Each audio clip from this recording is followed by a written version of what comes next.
Hi, welcome to Real Time. Well, hello there. If you're on the podcast, you have no clue what's going on. So I'm sorry. I realize that there is this box. I'm in my bonus room right now because it's the warmest place in my house. And there's a bed behind me and there was a box. And I was trying real hard to move it before this started. And if this was radio, nobody would know what's happening. Nobody would know. Also video. So there it is. Yeah. You did the quick, well, hello there. Look at you guys. It was Anyway, great. that's Well Erin. pulled off. Yes. Yes. Did we even say our names? We have not. No. Okay. Hi, I'm Erin. Hi, Hi there. I'm not Erin. I'm Candice. And I'm Rikki. Okay. Welcome to Chaos, There you ladies. Mhm. Candice, you came to us last week, the week before last, and because time is a blur, and said, you guys, I was in Emily B's workshop and game changer.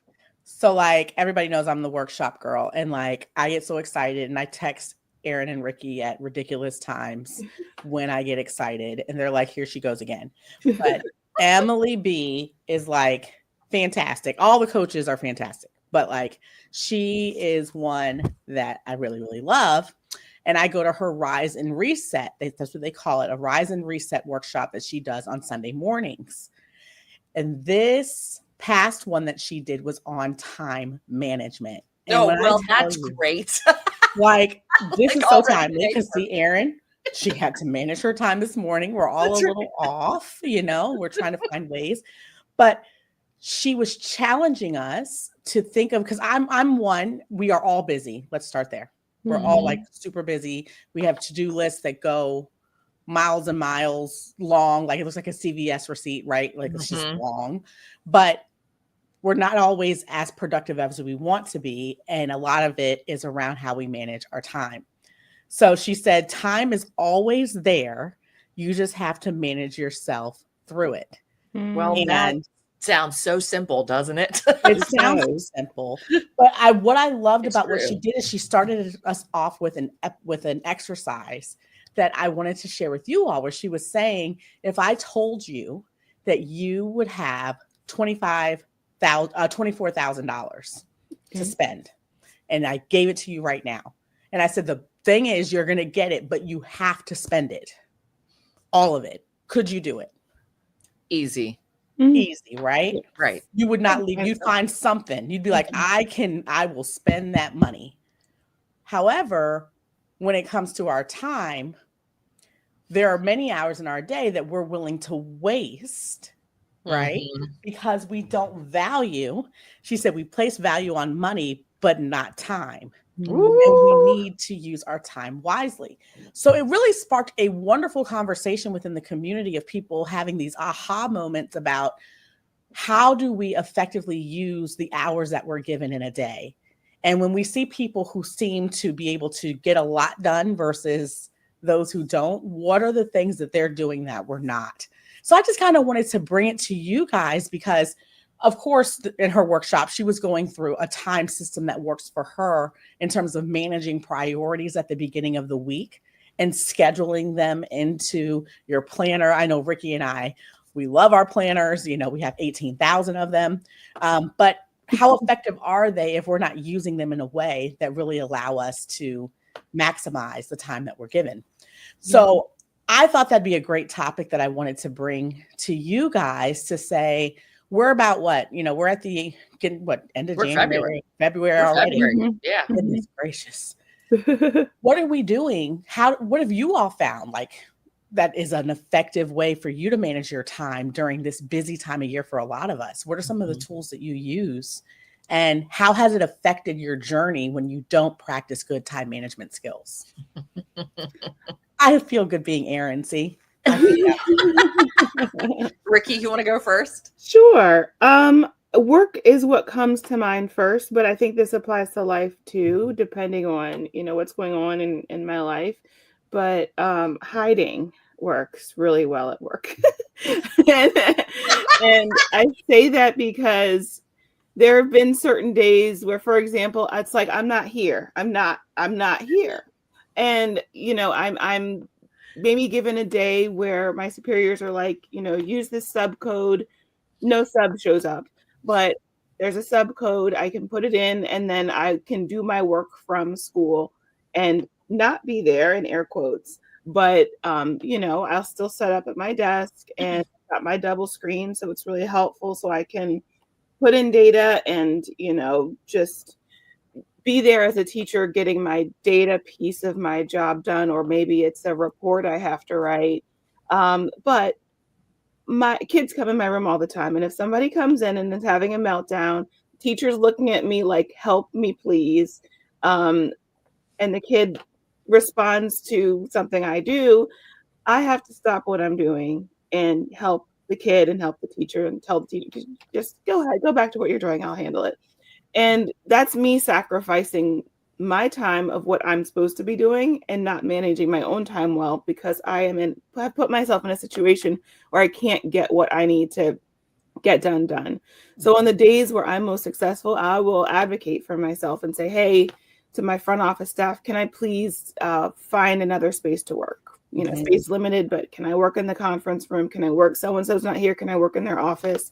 And then I have prioritized finding a space where nobody knows where I am, and the drama gets handled. The meltdown happens, and the teachers who are with the kid, they deal with it. Sometimes I still get text messages, and I respond to them, but I can also say, hey, I'm not available. Can you try X, Y, and Z so I can get what I need to get done. So Rikki, do you find that you're a person who, when you're planning, that you do it the day of, or are you one that starts earlier in the week and does like a view of the whole week in terms of planning? How does that work for your life? Because that was another thing that was discussed. Are you an early planner or daily? Yeah, it's a combination, because there's certain things I have to plan with, like IEP timelines of special education. I have to have meetings planned 2 weeks out at least to be able to notify the family, and then there's documents due. So for that, I have to be timely and I have to plan ahead. But when it comes to when am I going to get this done, or when am I going to, test this kid, or when am I going to, I'm usually flying by the seat of my pants. And it's not always helpful because people notice, but I tend to do a combination of both. And in my regular life, though, I feel like I am a planner. Outside of work, if I know I want to go on a vacation, or if I want to see my favorite musical in New York, or I want to do a movie night with friends, I'm a planner ahead of time. What about you, Erin? Rikki, I identify with a lot of what you said. I tend to be a person that people come to for the answers. And what I've realized is that every time someone comes to me for the answers and pushes into time that I've said that I'm going to use for something else, I deny them the ability to grow. I'm actually denying them the ability to be able to learn how to handle the situation because they're deflecting to me.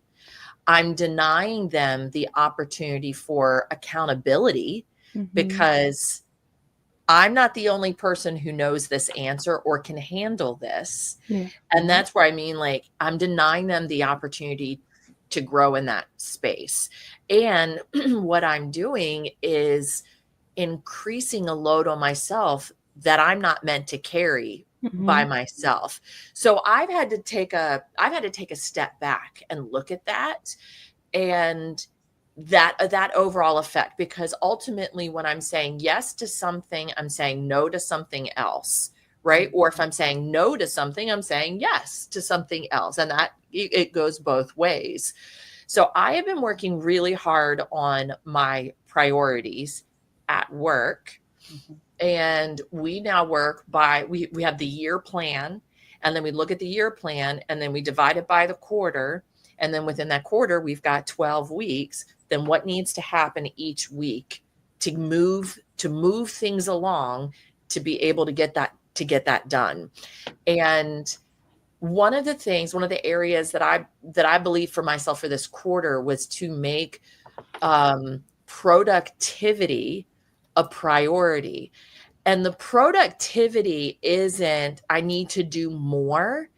It's actually, I need to be able to be more productive at the more that I'm doing. And it's not doing more, it's doing better, because a company and anything will only grow at the rate of the people and how they're growing. So if I'm investing in me to grow, then other things are growing outside of that. So I've blocked now on Thursdays, actually put a thing on my calendar from 9 to 12. I'm out of the office. I put on an automatic reply. Hey, 9 to 12, I'm in my productivity mode. I'll get back to you after 12. Hit me up after then. Don't text me unless something is broken, unless it's an absolute emergency. If you want to text me, be my guest. I'm not going to respond. Like I'm communicating ahead of time what the boundary is. It's up to them if they want to go over the boundary, but then I have to enforce for myself, because I will move the boundary every time, because I'm terrible at that. I take my phone and I put it in another room. So I don't even have access to be pushed in that way. But what I have discovered, I have taken 3 courses as part of my productivity time. I have gotten ahead on a project that I was so far behind on, and I just needed to block. Now, here's the thing. I suck at this in my personal life. And I'm like, why can I do this here? But I'm so proactive in this space, but I'm highly reactive in my personal space. And I'm like, I need to do the same thing for me. And like how that was so visible was our last step bet that we did. Like I was sucking wind trying to get all of the steps in for the step bet. And it wasn't an extreme stretch. It was just everything else was like crashing in. And I was allowing my boundaries to be moved every single time, to the point where I almost lost the step bet. And we won't lose step bets. Well, but I mean, one of the things that I picked up on that you said, and I'm going to bring it kind of full circle, is planning, right? Yeah. A lot of what we're talking about when we're looking at time management, just like when I threw out the $24,000, you would have a plan on how you would spend it, right? Yes. You have to think about it first, and you go, okay, well, I'm going to go here. Rikki's like, I'm going to buy this makeup, and I'm going to go on this trip, or I'm going to do this. But you would have a plan. You wouldn't just kind of, and then you would implement the plan. And one of the things that I love that you said, Erin and Rikki, is that when we have that time, and that's something that's hard for me, planning and taking time to get away from the noise to plan your week or to plan your time is so key to implementation. Yeah. And it affects our journeys, right? When we're talking, even when scheduling in exercise or cooking, we're great sometimes with work, but when it comes to the things that are important to keep us healthy, to keep us going, we don't factor that into the equation. So one of the things that Emily was sharing at the beginning was, before all of the craziness starts with our week, how do we take some time to really look at what are our priorities for this week, the things that have to get done professionally and personally, and pre-scheduling them if you have a planner or somewhere. And once it's on your planner, it is, to Erin's point, it is a non-negotiable. This is not an option. This is something that has to happen. And people kind of looked and said, yeah, but you have to be flexible. Yes, we're flexible. But have you noticed that there's a pattern to the things that you're flexible with? Why is it always maybe the exercise that we're like, that didn't work, so I'm going to move that off? I don't feel like doing it today. And I don't really feel like, you know what? Oh, this happened, so I'm going to prioritize this thing here. And Emily said, and she said, as you see, she's the bestie in my head right now. But she said, you have to remember that if it's on your calendar, you can count on you to get it done. She said a lot of times. I disagree with that. But that's what she's saying, is that is the problem. Yes. Right? And so we need to be able to look at, why are we willing to not feel that we can count on ourselves and making ourselves a priority to get it done. Mhm. So Yeah. that was something that we stopped and we talked about, because I would say for me, I have gotten into a pattern of letting myself down. Mhm. Mhm. I'm just going to be honest. Like that's why I wrote that down when she said it. She said, you should get into a pattern of, it is a non-negotiable to let yourself down. Mhm. And I talked to my therapist, of course. I was like, what does it mean that I can't do this? And, but to see that so many people had a reaction similar to what you did, Erin. That's not true. Why? Well, you remember when I said, and this was a bit ago, like, people don't depend especially when it comes to, okay, I'm going to do it this time. I'm losing weight. I'm doing it. And everybody's like, yeah, okay, sure. Because we've created a pattern with them that they don't believe our word. Mhm. Because we don't stick with it. We don't believe our own word. Right. Mhm. Right. And I feel like if we let ourselves down, if we will let our friends down as many times as we let ourselves down, we wouldn't be friends with them anymore. Right. So why are we, and we're in a sense, I don't want to say stuck with ourselves, but we are with ourselves all the time. Mhm. And we, wherever you go. Yeah. Right. So I think we get in that habit, and it's hard to unidentify with that. It's just kind of what we associate with letting ourselves like off the hook, or being kind to ourselves. We associate letting ourselves off the hook with being kind to ourselves, when really we're hurting our own habits we're trying to build. Well, and if I don't yield, somebody wants something, or somebody pushes that boundary, right? And I don't yield to it, then I'm not being nice. I'm not being kind. Mm-hmm. Right. And, when we're talking about, a lot of times when we're looking at planning, I think it goes back to a concept, because you all know I love budgeting. Like, that's my jam. That's what I'm obsessed with. But when we're talking budgets, one of the things that they'll tell you first is it too rigid? Mm-hmm. Like, even when we're planning, and what we said is the first step, that the actionable step that you can do when you're planning, is the first thing you should schedule is some free time. Mm. Just like they say, when you do a budget, you should always schedule some fun money. It doesn't matter, my budget's too tight.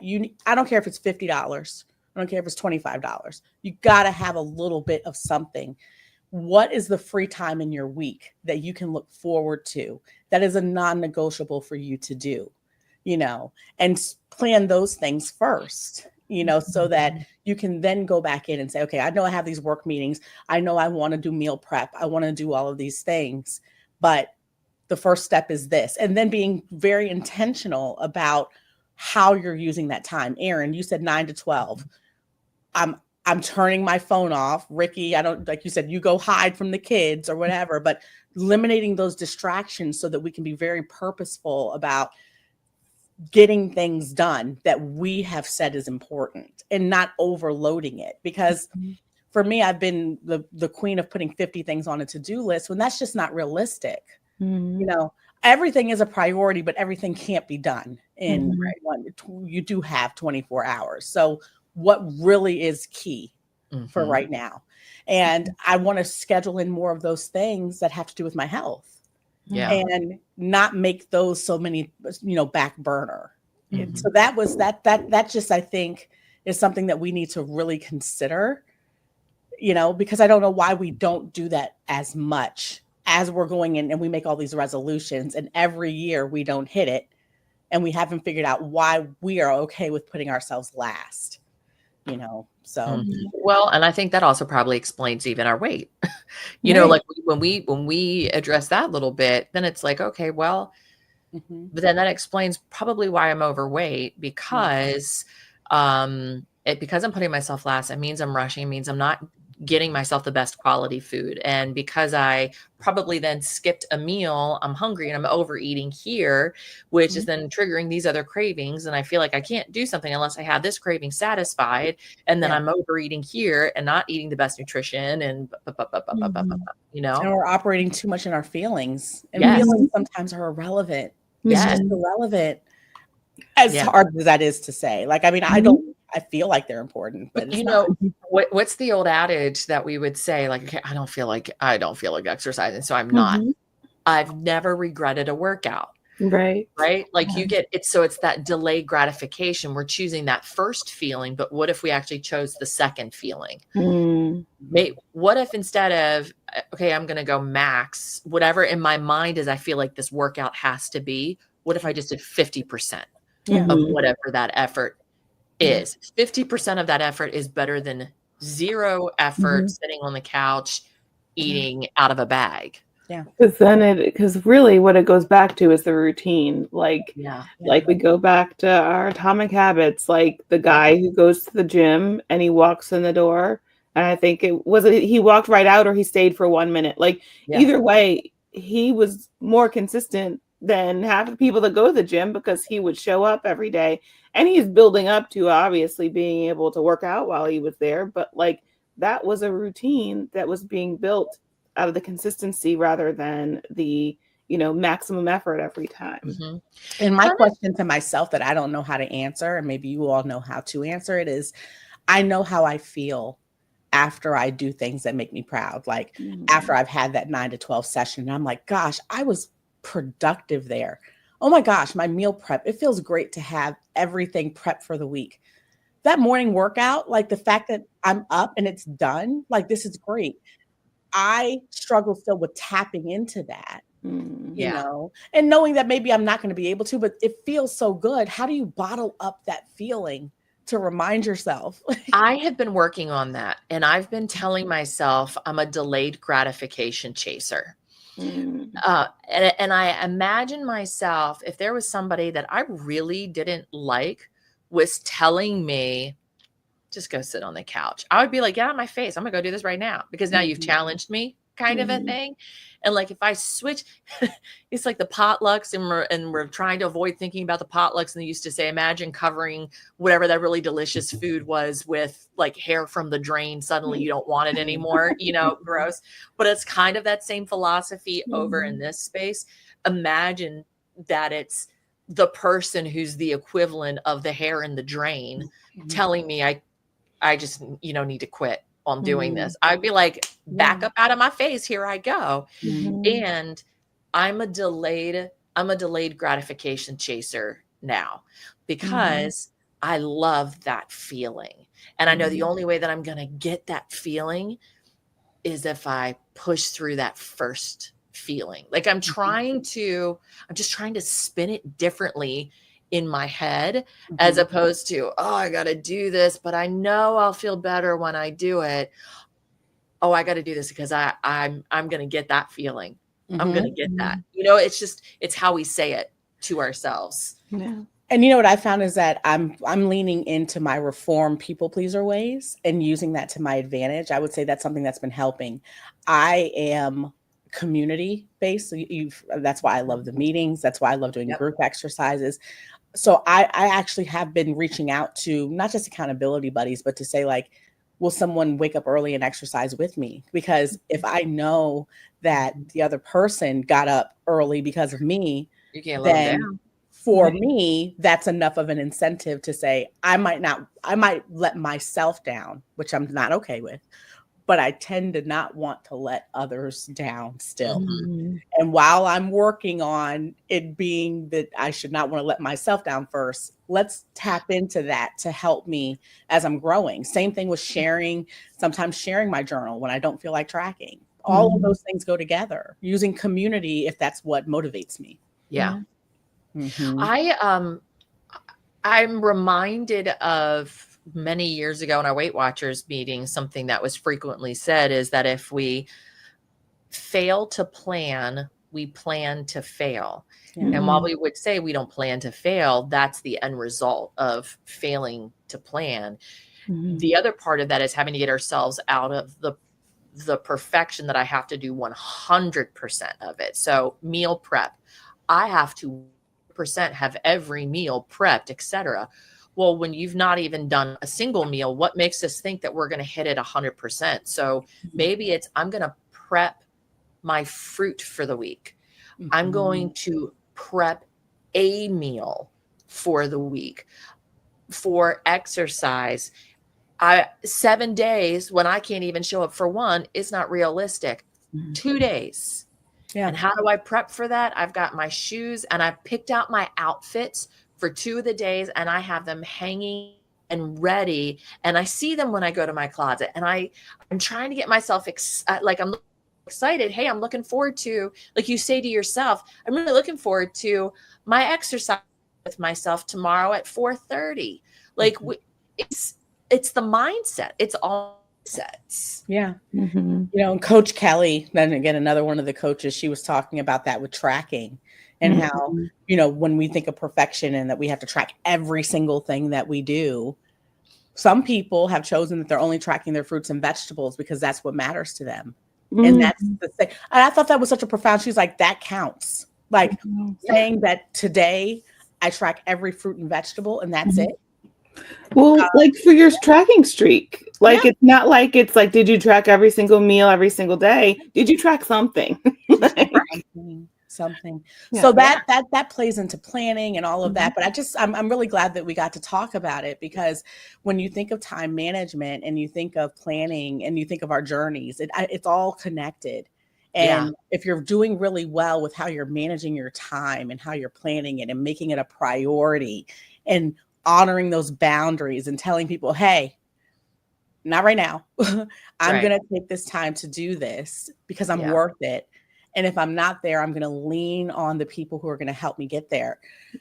Life-changing. And telling people the boundaries. I think that's the other thing too, is all of us trip up over expectations.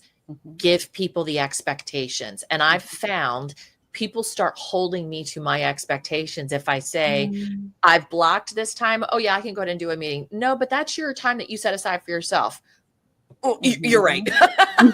You know, the more that we communicate, that boundary. Hey, I just want to let you know, you're not going to be able to get a hold of me from this time to this time because I'm taking this time away. Yeah, that is a game changer. And I'll tell you, and that's a whole nother episode because I know we're towards the end, but like sometimes when you do honor a boundary, the harder part is that you have to deal with the repercussion of what you may have missed because you honored it. So it's like, I told people to leave me alone and then they did. And then I didn't mean it. I mean, I did, but now I didn't want to miss that. I didn't want to miss out on the thing. But, you know, that's another piece that I think we have to accept, is that when you do boundaries, there's good. And then there's also things that there's a reason you put it there. And sometimes that means you can't do all the fun. You know? Well, we'd love to hear from you in our Real WW Talk Facebook group, YouTube, Instagram, wherever you're catching this episode. Tell us how you're planning. Tell us what are the non-negotiables. Tell us if you need help establishing a boundary. This is an amazing group that can help crowdsource and crowd think and hold ourselves accountable. So we'd love to see you there. All right. Have a great week. Bye. Bye.